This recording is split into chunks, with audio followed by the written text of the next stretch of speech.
यार मैं थ्योरेटिकली कैसे बताऊं आपको। एक काम करते हैं, मैं प्रैक्टिकली आपको बताता हूं कि मैं क्यों बोल रहा हूं कि एक हफ्ते में भी आप पूरी बायो आसानी से पढ़ सकते हो। एक चैप्टर 10 मिनट में आपका इजीली रिवाइज हो जाएगा और एनसीईआरटी साथ में रख ली तो 360 का ही काम बन जाएगा आपका। भी मैं आपको प्रैक्टिकली समझाऊंगा कि मैं क्या बोल रहा हूं। देखो ये अपना टॉपिक है, फ्रॉग वाला टॉपिक है, ठीक है।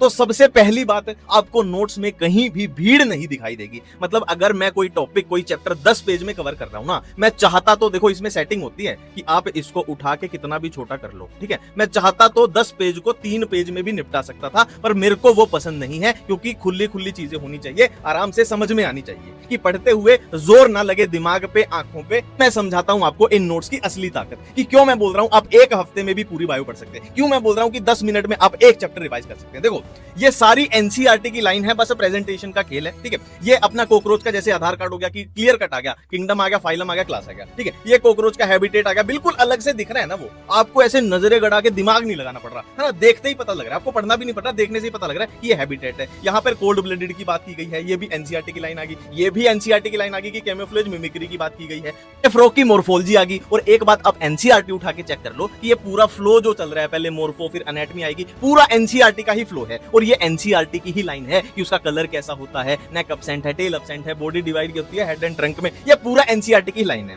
फिर से मैं बोल रहा हूं, यहां पर आप देखो, एक बार पढ़ो मत, देखो सारी चीजें अपने आप समझ में आ रही है। यहाँ पे नेक की बात है, टेल की बात है, कलर की बात है, स्किन की बात है, टिम्पेनम की बात है, बॉडी की बात है, आइज की बात है, यही मैं बात कर रहा हूं। जैसे सेक्सुअल डायमॉर्फिज्म है, ठीक है। अब ये होती क्या है, यहाँ उसका जिक्र कर दिया गया, बता दिया गया फ्रॉग में प्रेजेंट होती है, फ्रॉग में प्रेजेंट क्यों होती है, कैसे होती है, वो बता दिया गया, ठीक है। अब ये एनाटॉमी आ गई, तो सारे सिस्टम है, डाइजेस्टिव, रेस्पिरेटरी, सर्कुलेटरी, ये बता दिया गया। फिर बारी बारी से चलेंगे, पहले डाइजेस्टिव, फिर रेस्पिरेटरी, फिर सर्कुलेटरी। देखो एक और एग्जांपल, ये अपना बायोलॉजिकल क्लासिफिकेशन चैप्टर है, आरएच विटेकर के 5 किंगडम की बात कर रहे हैं। यहाँ प्रोकैरियोट आगे, यूकैरियोट आगे, ठीक है। अब देखो बारी बारी से बात की गई है कि सेल वॉल किसमें कैसी होती है, प्रेजेंट होती है या एब्सेंट होती है, प्रेजेंट होती है तो किसकी बनी होती है ना। सारी एनसीईआरटी की कंफ्यूजन आपकी दूर है। न्यूट्रिशन की बिल्कुल अलग से बात की गई है कि न्यूट्रिशन कितने टाइप का होता है और किसमें कैसा होता है, मोनेरा, प्रोटिस्टा, सारे किंगडम की अलग अलग से बात की गई है। और एग्जांपल देखो, प्रोटिस्टा किंगडम है, प्रोटिस्टा किंगडम में क्या क्या आएंगे, क्राइसोफाइट, डाइनोफ्लेजिलेट, यूग्लिनोड, स्लाइमर्ड, प्रोटोजोन, है ना। तो एनसीईआरटी की कंफ्यूजन को दूर कैसे करना है, हैबिटेट यहां पर अलग से लिख दिया, न्यूट्रिशन यहां पे अलग से लिख दिया। और क्या कंफ्यूजन होती है आपको भी पता है, सेल वॉल में कंफ्यूजन होती है, तो सेल वॉल की कंफ्यूजन अलग से लिख दी। अब इनके अलावा जो भी बच गया, कलर की थीम बनाई है कि ये बैंगनी कलर में चलेगा, क्राइसोफाइट तो बैंगनी में चल रहा है, डाइनोफ्लेजिलेट ग्रीन में चल रहा है तो ग्रीन में चल रहा है, ये ब्राउन में चल रहा है, ब्लू में चल रहा है। और एग्जांपल देख लेते हैं। देखो ये प्लांट किंगडम का चार्ट है, मैं आपको ये बोल रहा हूं, अगर ये चार्ट आप ढंग से देख लेते हो तो 70% आपका चैप्टर यहीं खत्म हो जाता है। Main plant body, life cycle, true root, stem, leave, water for fertilisation, vascular tissue, seed, flower and fruit. रही बात प्राइस की, तो प्राइस भाई इतना रखा है, फाइनेंशियली कोई बच्चा कैसा भी है तो उसको लेने में दिक्कत नहीं आएगी। 299 में पूरी 11वीं, पूरी 12वीं,